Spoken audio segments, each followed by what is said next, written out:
राधे राधे। आज हम बनाएंगे चमचम मिठाई। इसको बहुत जगह बंगाली मिठाई भी कहते हैं क्योंकि इसका जो ओरिजिन है वो बंगाल में ही हुआ है। ये एक तरीके का मिठाई का सैंडविच है जिसमें बीच में मावे वाली फीलिंग होती है और आइट साइड रसगुल्ला होता है, तो इसका जो फ्लेवर है वो भी एकदम डबल होता है। अगर आपने इससे पहले कभी अपने घर में रसगुल्ला या रसमलाई बनाकर ट्राई की और वो बिगड़ गई है तो सिर्फ दो ही कारण है जिसके कारण रसगुल्ला रसमलाई या जो चमचम आप बना रहे हैं वो बिगड़ती है। अब वो दो कारण क्या है वो मैं आपको आगे वीडियो में बताऊंगी। आपको किन दो बातों का ध्यान रखना है जिससे आपकी जो मिठाई है वो एकदम परफेक्ट बने। पूरा वीडियो ध्यान से देखिए, स्टेप बाय स्टेप फॉलो करिए। 100% गारंटी है कि जो आपकी मिठाई है वो कभी नहीं बिगड़ेगी। तो चलिए अब इसको बनाना स्टार्ट करते हैं। तो सबसे पहले यहाँ पर मैं 1 लीटर दूध ले रही हूँ, ये पैकेट वाला दूध है।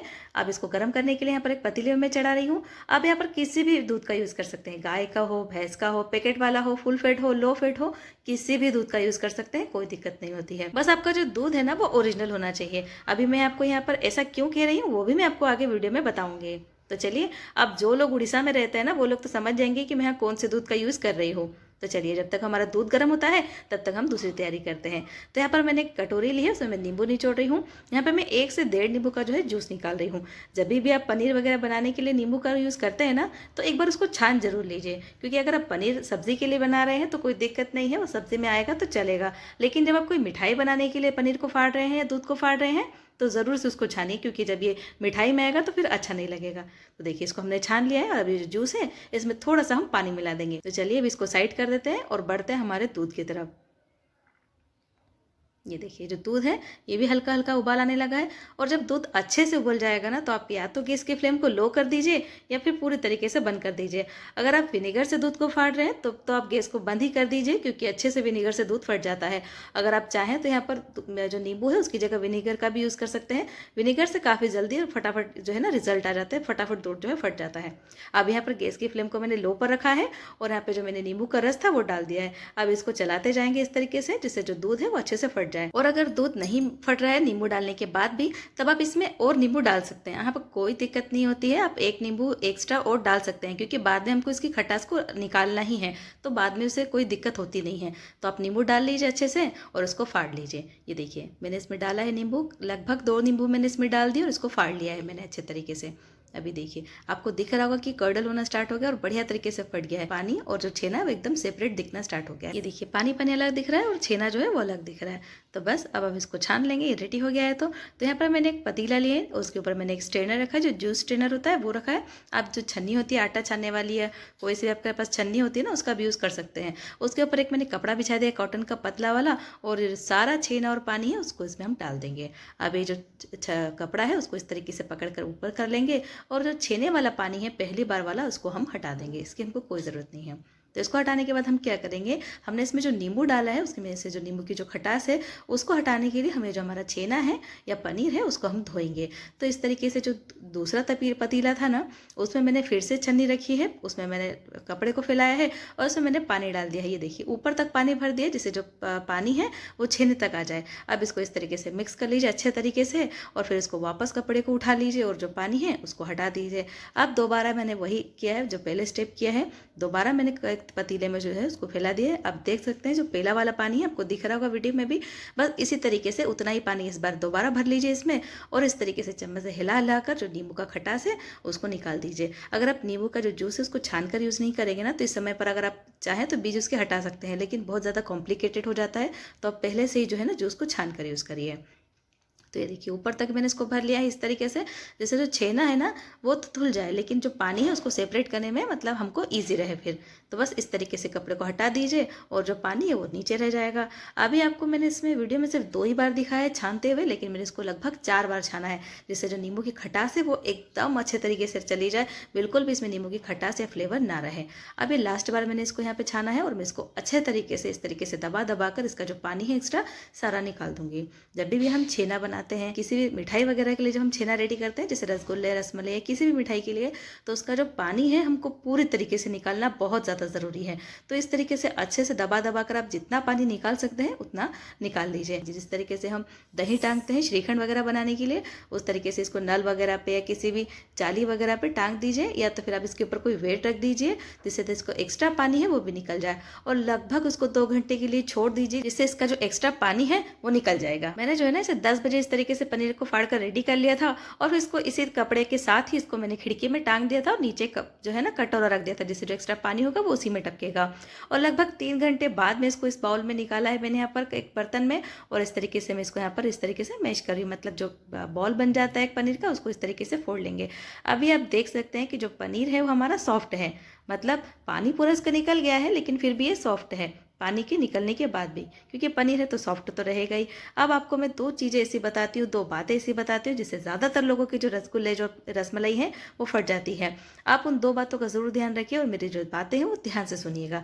अब वो 2 बातें ये है कि पहला ये कि जो आपका पनीर है उसमें मॉइस्चर ज़्यादा नहीं होना चाहिए, मतलब आपका जो पनीर है अगर उसमें पानी रहेगा तो आपका जो पनीर है, अगर आप उसे रसगुल्ला बना रहे हैं या रसमलाई बना रहे हैं या चमचम बना रहे हैं, जो भी मिठाई बना रहे हैं, जब आप इसको बॉईल करेंगे चाशनी में तो वो फट जाएगी, बिल्कुल भी सक्सेस नहीं होगी। सबसे पहला रीजन तो यही है। अगर आपका रसगुल्ला नहीं बन रहा है, फट रहा है, तो पहला रीजन यही है कि उसमें जो है ना पानी ज्यादा रह गया है, मॉइस्चर उसमें रह गया है, तो अच्छे से इसको ड्राई करना जरूरी है। दूसरी बात यह है, अगर आपका जो दूध है वो नकली है, तब आपका जो दूध अगर है नकली होगा तो आपकी रसमलाई या रसगुल्ला कभी भी सक्सेस नहीं होगा। अब आपको उसको चेक किस तरीके से करना है कि आपका दूध ओरिजिनल है, तो मैं आपको यहाँ पर बताती हूँ। जब आप दूध को फाड़ लेते हैं ना, उसके बाद आपका जो पनीर रहेगा उसका जो टेक्सचर है एकदम सॉफ्ट होना चाहिए, मतलब बिल्कुल भी दरदरापन नहीं होना चाहिए। अब देखिए मैं इस तरीके से इसको हाथ में मसल रही हूँ। अब ये क्रम्बली दिख रहा है, पनीर को भी हमने फेटा नहीं है इसलिए, मसला नहीं है इसलिए, लेकिन उसमें जो है ना दाना नहीं बन रहा है, जिस तरीके से सूजी वगैरह का दाना होता है उस तरीके से। अब सूजी का दाना थोड़ा सा दरदरा होता है, कड़क होता है, उतना कड़क नहीं रहेगा क्योंकि ये दूध है तो दाना सॉफ्ट ही रहेगा, लेकिन वो जो दाना रहेगा ना आप उसको कितना भी मसलेंगे कितना भी फेंटेंगे तो उस दाना जो है ना दाना ही रहेगा, मतलब आप उसको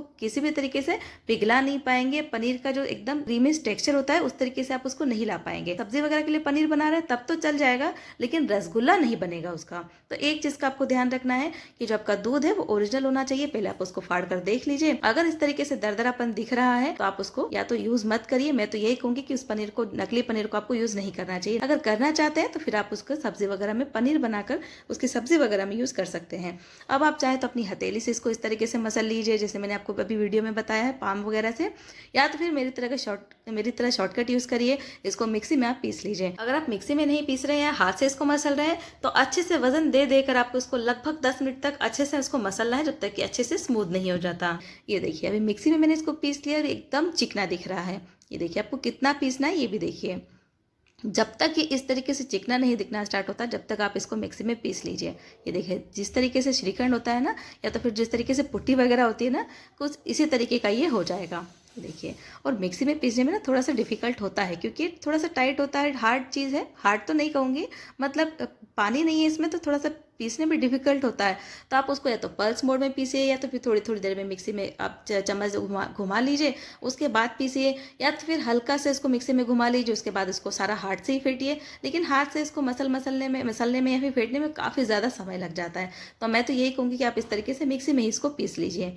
तो मिक्सी में पीसने के बाद ये जो सारा हमारा छेना है उसको हम इसमें बाउल में वापस ट्रांसफर कर लेते हैं। मैंने रसगुल्ला, रसमलाई और चमचम बहुत बार बनाया है, और इससे पहले मैंने बहुत बार इसको बिगाड़ा भी है। और जब भी मेरा रसगुल्ला, रसमलाई और चमचम बिगड़ा है ना, उसका रीज़न सिर्फ यही रहा है कि मेरा जो छेना है उसमें पानी रह जाता ज़्यादा, और या तो फिर सिर्फ मेरे से एक ही बार ऐसा हुआ है कि जो मेरा मिल्क था, मैंने पैकेट वाला मिल्क यूज़ किया था, और वो जो मिल्क था ना उसका टेक्सचर फर्स्ट टाइम में तो मुझे समझ में नहीं आया था कि मेरा रसगुल्ला क्यों बिगड़ा है। लेकिन जब मैंने कई बार बनाया ना, तब मुझे समझ में आया कि उस बार मेरा जो रसगुल्ला है वो क्यों बिगड़ा था। तो आप एक चीज़ का ज़रूर ध्यान रखिए कि बहुत रेयर ही ऐसा होता है कि जो मिल्क होता है वो ख़राब क्वालिटी का होता है, लेकिन अगर आपका रसगुल्ला बिगड़ रहा है तो उसका एक रीज़न ये भी हो सकता है। तो आप अगर आप हर बार एक ही मिल्क से बना के देख रहे हैं तो आप एक बार चेक कर लें, दूसरा मिल्क ट्राई करके ज़रूर देखिए। या तो फिर आप क्या करिए, सबसे पहले अगर आप रसगुल्ला बनाकर देख रहे हैं ना, तो आप गाय के या भैंस के दूध से ही बनाकर देखिए, और थोड़ा सा उसका पानी जो है अच्छे से ड्राई करिए, फिर बनाइए। 100% गारंटी है कि जो आपका रसगुल्ला, रसमलाई या चमचम है बिल्कुल भी नहीं बिगड़ेगा, एकदम परफेक्ट बनकर रेडी। अभी देखिए इसको हमने अच्छे से फेंट लिया है मिक्सी में, उसके बाद इसका जो टेक्सचर है वो देखिए। ये देखिए बिल्कुल जिस तरीके से आटे का टेक्सचर होता है ना, बिल्कुल ये उसी तरीके से है। सॉफ्ट है लेकिन बिल्कुल आटे की तरह, बिल्कुल भी इसमें दाना नहीं बन रहा है। जिस तरीके से आटा एकदम सॉफ्ट है, लगता नहीं कि इसमें कुछ भी दरदरापन या दाना आ रहा है, बिल्कुल वैसे ही इसमें कोई भी दाना नहीं दिखना चाहिए। तो इसका मतलब ये है कि जो हमारा दूध है एकदम ओरिजिनल है। लग रहा है ना एकदम चिकना। तो ये चीज़ ज़रूर ध्यान रखिएगा कि आपका जो दूध है, खैर रेयर ही ऐसा होता है कि जो मिल्क होता है हमारा लो क्वालिटी का होता है या केमिकल वाला होता है। अगर दूध पाउडर डाला है तब तो कोई दिक्कत नहीं है, दूध पाउडर से भी जो है रसगुल्ला बनता है। बहुत लोग दूध पाउडर से भी रसगुल्ला बनाते हैं, तो उससे तो नहीं बिगड़ता है, दूध पाउडर से भी रसगुल्ला बन जाता है। अगर केमिकल है तभी जो है रसगुल्ला नहीं बनेगा। तो इस चीज़ का भी ज़रूर ध्यान रखिएगा। तो चलिए, जो हमारा छेना है वो रेडी हो गया है।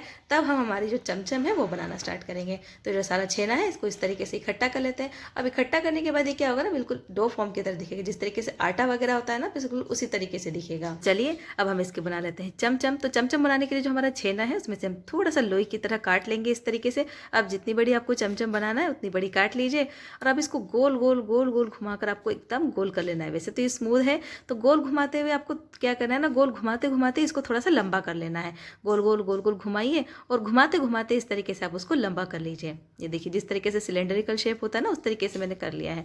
अब क्या करेंगे, इस तरीके से साइड से दबाएंगे, फिर ऊपर से चपटा करेंगे। अब जो नीचे वाली हथेली वाली साइड है वो तो चपटी ही रहेगी। तो इसी तरीके से धीरे धीरे ही इसको शेप देना है। एक बार में चपटा करने की कोशिश मत करिएगा, नहीं तो इसमें जो है ना क्रैक्स आ जाएंगे।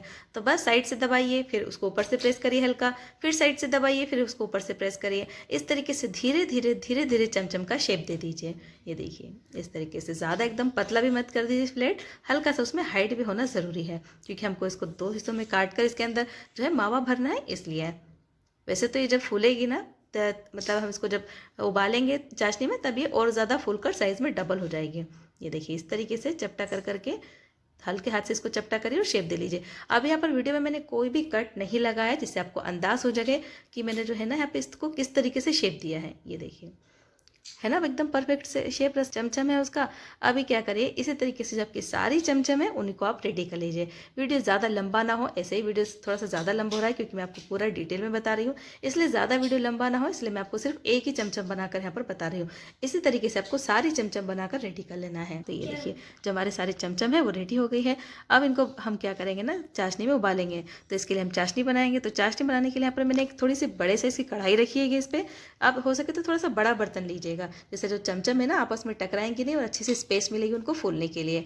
तो एक कढ़ाई में मैंने यहाँ पर 3 कटोरी चीनी डाली है और 2 कटोरी मैं इसमें पानी डालूंगी। अब यहाँ पर मैंने छोटी कटोरी का यूज़ किया है। अब अगर आप ज़्यादा क्वांटिटी में बना रहे हैं तो कप का भी यूज़ कर सकते हैं या ग्लास का भी यूज़ कर सकते हैं चाशनी लेने के लिए।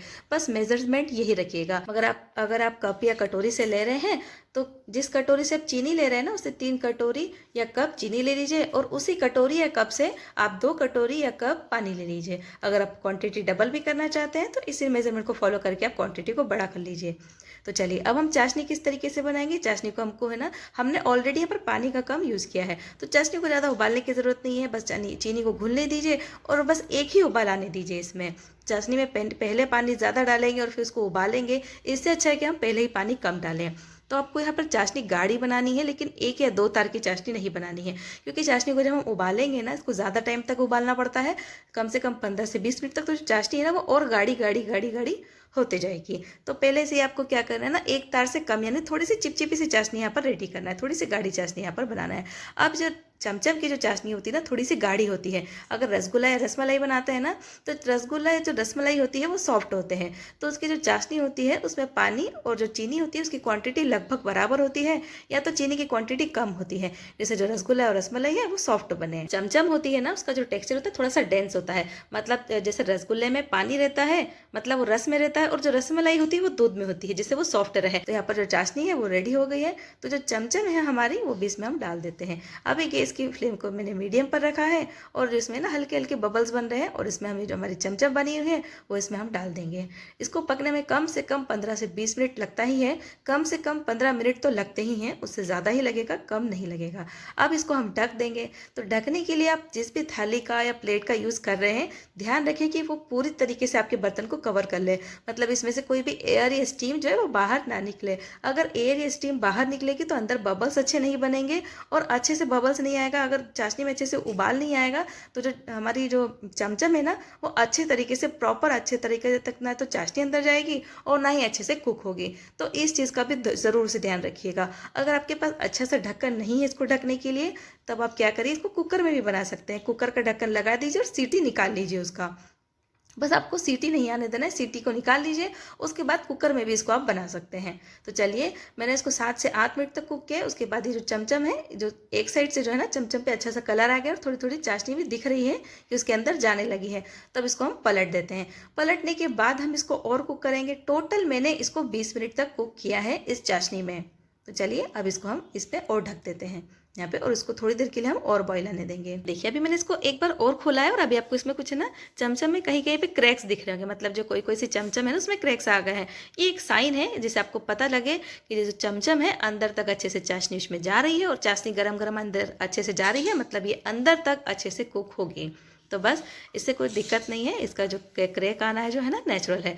तो बस इसी तरीके से इसको ढककर कुक कर लीजिए 15 से 20 मिनट तक। अभी जो चाशनी होती है इसकी गाढ़ी चाशनी क्यों होती है वो मैं आपको बताती हूँ।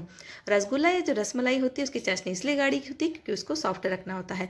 और जो चमचम होती है ना इसके ये इंडिविजुअल सर्व होती है, मतलब इसके साथ कोई सिरप या दूध तो सर्व होना नहीं है। चमचम के अंदर अच्छी सी जाली भी बने, ये अंदर से मीठी भी हो जाए, अंदर से अच्छे से कुक भी हो जाए, और ये बाहर से भी ड्राई रहे, ज़्यादा चपचप ना रहे, इसलिए इसकी जो चाशनी होती है थोड़ी सी कड़क यानी थोड़ी सी चीनी ज़्यादा होती है। देखिए जो हमारी चमचम है वो रेडी हो गई है।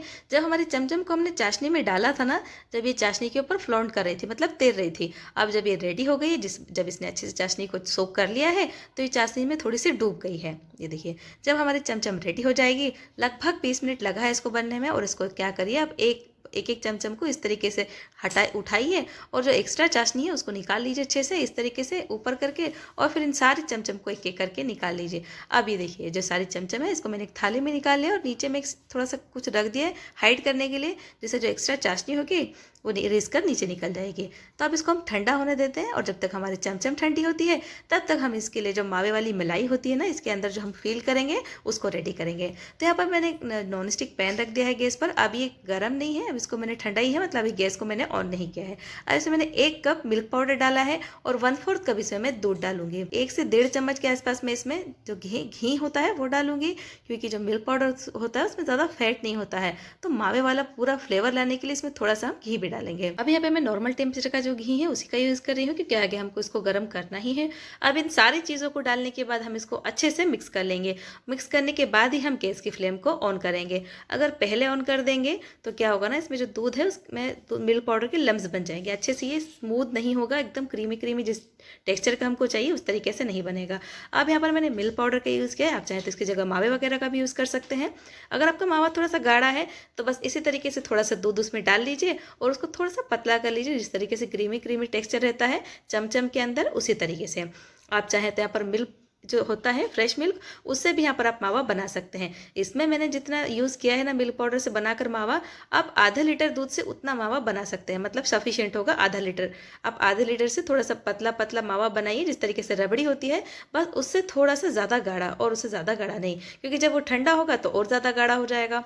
अब ये देखिए, अब ये जो अच्छे तरीके से मिक्स हो गया है, तब गैस की फ्लेम को ऑन कर देंगे, और इस तरीके से इसको कंटिन्यूसली चलाते हुए मिक्स करते जाएंगे और कुक करते जाएंगे, और थोड़ा थोड़ा हम इसको धीरे धीरे गाढ़ा करेंगे। गैस की फ्लेम को हाई पर बिल्कुल भी मत करिएगा, नहीं तो ये जलना स्टार्ट हो जाएगा, चिपकना स्टार्ट हो जाएगा। अब ये जब थोड़ा सा गाढ़ा होना शुरू होगा ना, तो यहाँ पर मैं 1 टेबल स्पून चीनी डाल रही हूँ। ज़्यादा चीनी इसमें नहीं डालना है, क्योंकि जो चमचम हमारी है वो ऑलरेडी ज़्यादा मीठी रहती है, तो इसमें ज़्यादा चीनी डालकर इसको ज़्यादा मीठा नहीं करना है, इसको थोड़ा सा फीका ही रहने दीजिए। चीनी डालने के बाद उसको मिक्स करने के बाद मैं डाल रही हूँ थोड़ा सा यहाँ पर इलायची पाउडर, 4 इलायची जिसको मैंने कूट लिया है वो डाल दिया है। इसके बाद इसमें मैं डाल रही हूँ थोड़ा सा फूड कलर, जो येलो फूड कलर होता है वो मैं यहाँ पर डाल रही हूँ। आप चाहें तो थोड़ा सा केसर को पानी में भिगा लीजिए, दूध में भिगा लीजिए क्रश करके, वो भी आप इसमें डाल सकते हैं। अब इन सबको आप अच्छे से मिक्स कर लीजिए, मिक्स करके इसको गाढ़ा कर लीजिए। अब इसको गाढ़ा करिए लो फ्लेम पर, और ये जो टेक्सचर अभी आपको दिख रहा है ना जितना गाढ़ा, ये जब ठंडा होगा तो और ज़्यादा गाढ़ा हो जाएगा। तो आप एक चीज़ का ज़रूर ध्यान रखिए कि आपको इतना ही गाढ़ा रखना है जितना अभी ये दिख रहा है, ठंडा होने के बाद और गाढ़ा हो जाएगा। और ठंडा करने के लिए आपको इसको फ्रिज में रखने की ज़रूरत नहीं है, ऐसे ही होने दीजिए। अगर फ्रिज में रख देंगे तो इसका टेक्सचर खराब हो जाएगा। तो चलिए अब इसको साइड करते हैं और बढ़ते हैं हमारे चमचम की तरफ। तो ये देखिए जो हमारे चमचम है वो ठंडी हो गई है। अब मैं एक जो चमचम का पीस है वो आपको पूरा काट कर दिखाती हूँ, ये अंदर से किस तरीके से है। ये देखिए अंदर आपको परफेक्ट जाली बनी हुई दिख रही है, और मैंने यहाँ पे कोई सिलेक्ट करके चमचम नहीं उठाई है, ऐसे ही रैंडम कोई सी भी चमचम उठा ली है। और ये देखिए यहाँ पर ये अंदर से जूसी तो है, मतलब इसके अंदर चाशनी भी है और अच्छी बढ़िया से जाली भी बनी है। ये देखिए, और अंदर आपको वाइट भी नहीं दिख रहा होगा, मतलब अगर वाइट रहेगा तो मतलब आपकी जो चमचम है उसमें सेंटर में चाशनी भी नहीं जाएगी और वो अंदर से कच्चा भी रह जाएगा। कितनी ज़्यादा जूसी, जब मैं इसको इस तरीके से हाथ से दबा रही हूँ ना तो उसमें से जो चाशनी है वो भी टपक रही है। ये देखिए है ना एकदम परफेक्ट तरीके से। हमारे चमचम बनकर रेडी हुई है। चलिए अब हमारे जो चमचम और क्रीम है, हमारी मावे वाली क्रीम, उनको सबको असेंबल कर लेते हैं। तो यहाँ पर मैंने एक चमचम लिया है, उसको बीच में से हम इस तरीके से कट लगाएंगे। पूरा नहीं कट लगाना है, उसका जो नीचे वाला हिस्सा है वो जुड़ा हुआ होगा। देखिए इस तरीके से कट लगाइए और थोड़ा सा धीरे धीरे कट लगाइए, नहीं तो क्या होगा ना, आप आगे पीछे कट लगा देंगे तो साइज उसका गड़बड़ हो जाएगा। बस इसी तरीके से सारी चमचम को आपको काट लेना है बीच में से, जिस तरीके से हम भरवा वगैरह सब्जी बनाते हैं ना, बस उसी तरीके से। अब यहाँ पर मैंने जो क्रीम बना के रखी थी ना मावे वाली, उसको मैंने एक पाइपिंग बैग में भर लिया है, जिससे जब हम इसमें डालेंगे ना क्रीम को, मतलब मावे वाली क्रीम को, तो डालना ईजी हो जाता है। आप चाहे तो दूध वगैरह के जो पैकेट्स आते हैं उसे भी डाल सकते हैं, उससे भी भर सकते हैं, उससे भी काफी ज्यादा ईजी हो जाएगा भरना। और अगर नहीं है तो आप चम्मच से भी इसको इसमें लगा सकते हैं, बस थोड़ा सा टाइम लगेगा और कुछ नहीं। बस ये जो सारी क्रीम है इस तरीके से इसमें डाल लीजिए, और जो आपको दिख रहा है उठा हुआ, उसको हाथ से दबा दबा कर एकदम चिकना कर लीजिए या इवन कर लीजिए। इसी तरीके से सारे जो चमचम है उनको आपको असेंबल कर लेना है। तो चलिए, आपने देखा होगा कि जो मार्केट में चमचम मिलती है ना, बहुत सुंदर सुंदर दिखती है, एकदम डेकोरेट की हुई रहती है। तो उस तरीके से हम इसको डेकोरेट भी करेंगे। हमने जो सैंडविच तरीके से काट लिया है ना, अब उसको क्या करेंगे, उसको भी बस सैंडविच की तरह ही असेंबल करेंगे। तो यहाँ पर जो चमचम मैंने काट के रखी थी, उसके बीच में मैंने मलाई वाली क्रीम लगा दी है, और जो दूसरा पीस था उसको भी मैंने उसी के ऊपर रख दिया है। ये देखिए, अब ये मलाई चमचम सैंडविच बनकर रेडी हो गया है। ये अब इसको डेकोरेट करेंगे, तो मैंने थोड़े से पानी में ना थोड़ा सा केसर को मतलब भिगा के रखा है। इस तरीके से इसको केसर का टीका लगा देंगे हम यहाँ पर। और एक बादाम ली है, उसको मैंने यहाँ पर ऊपर में लगा दिया है। यहाँ पर आप काजू वगैरह मत लगाइएगा, क्योंकि जो चमचम है ऑलरेडी व्हाइट है, तो काजू उसके ऊपर अच्छा नहीं लगेगा। और थोड़ी सी पिस्ता की कतरन है, इसको मैं यहाँ पर नीचे में इस तरीके से लगा रही हूँ। चंदन से, बादाम से और पिस्ता से जो हमारी चमचम है वो कितनी ज्यादा सुंदर दिख रही है। आप चाहे ना तो यहाँ पर थोड़ी सी जो चांदी की वर्क होती है ना, वो भी लगा सकते हैं, उससे भी काफी ज्यादा सुंदर लगेगी। और फिर तो कोई कहेगा ही नहीं कि ये चमचम आपने घर में बनाई है, बहुत ही ज़्यादा सुंदर दिखेगी। खैर, लगने में तो इसका जो टेस्ट है ना बिल्कुल मार्केट जैसा ही है। आपको कोई भी कहेगा नहीं कि आपने ये चमचम घर में बनाई है, और जब आप इसको बनाएंगे ना तो आपको खुद को बिलीव नहीं होगा कि इसे आपने घर में बना लिया है। तो बस इसी तरीके से सारी चमचम को रेडी कर लीजिए और डेकोरेट भी कर लीजिए। आप इसको ठंडा ठंडा फ्रिज में रख के सर्व करिए। ये देखिए कितनी ज़्यादा सुंदर दिख रही है ना। अगर रेसिपी पसंद आई है ना दोस्तों, तो चैनल को लाइक शेयर सब्सक्राइब जरूर करना। फेसबुक पर देख रहे हैं तो पेज को लाइक और फॉलो जरूर करना। अगर रेसिपी पसंद आई ना तो लाइक ज़रूर करिएगा। आपको मेरी रेसिपी कैसी लगी मुझे कमेंट बॉक्स में ज़रूर लिख कर बताइए। एक बार ज़रूर ट्राई करके देखिएगा, मस्ट ट्राई रेसिपी आपको ज़रूर पसंद आएगी। तो दोस्तों, अब मिलते हैं नेक्स्ट रेसिपी में, और आपको नेक्स्ट रेसिपी किस चीज़ की चाहिए वो भी मुझे कमेंट बॉक्स में ज़रूर लिख कर बताइएगा। तो चलिए, अब मिलते हैं नेक्स्ट रेसिपी में, तब तक के लिए बाय बाय।